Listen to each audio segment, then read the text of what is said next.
Barcelona, terrible against PSG. Season is falling apart at the seams. What is interesting, some of the reports that I've seen coming from some journalists suggesting, well, that's okay, because they can rebuild now. They know where to focus over the summer. But they don't have any money. Where is this kind of disillusion theory coming from? I think, I'm with you on this. It's very striking. I don't think in the time that I've lived in Spain, which is 20 years now, I don't think I've seen a season in which Barcelona have been beaten and people have kind of gone, well, you know, it was what we expected. It's transitional. There's young players coming through, which, by the way, is all true. Yeah. And it's true that they knew that they had a long way to go, and it's true that they know that they look at the team now and they see 3 or 4 young players who are genuinely going to be very good indeed. I think Araujo is going to be very good. Frankie de Jong is going to be very good. Pedri, of course, is one that really stands out. Ansu Fati before his injury. But it's interesting that the next layer to that is signings. Now, bear in mind that on the 7th of March, we've got presidential elections. We've got 3 candidates, all of whom have talked about the financial difficulties that the club faces, and I think have talked in really quite realistic terms so far about how, you know, you can't just go and spend a lot of money. And then today, one of the candidates, who, for what it's worth, is the least likely of the 3 to win, and I must say as well, I think the least credible in some of the things he said, look, I can get money, I can get a loan, I can get a bank credit, which means that we could go into the market with 250 million euros worth of signings, a possibility for the club. Now, beyond the fact that you've still then got to persuade those players to come, you've still got to tell them that this is the place that you want to be.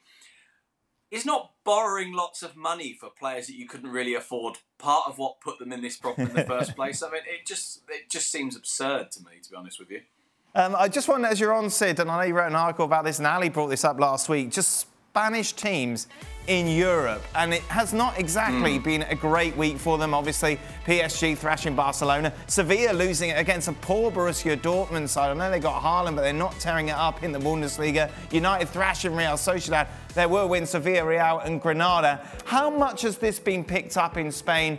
The obvious gulf, and Ali summed up in almost athleticism between the Spanish sides and those that they're coming up against. Yeah, it's been picked up a lot. The first thing, as you say, just the basics. Look at these teams. Look how good they are. Look how strong they are. The sense that it's not just about this year as well. Although let's not go too far. It's not that long ago that Spanish teams were amongst the very, very best in Europe. The second part of what you say, I think, is also true. There's been a sense of analysing not just the fact that they were beaten, but the way in which they were beaten, and in particular through the eyes of Haaland and Mbappe, talking about very dynamic, very direct, very physical players, young players who play in a way that Spanish teams are perhaps less used to. And there's all sorts of reasons for that. There are cultural reasons, there are refereeing reasons, to be perfectly honest, as well. There's obviously underpinning all of this an economic reason. And there is a sense, I think, in Spain that there's a concern that the financial muscle of the Premier League and then 3 or 4 other really big clubs, say Bayern Munich, say Paris Saint-Germain, possibly to some extent Juventus, although I think less so. There is concern that those clubs are getting away from them. And by the way, this all filters into something else that, of course, has been a big talking point over the last month or so.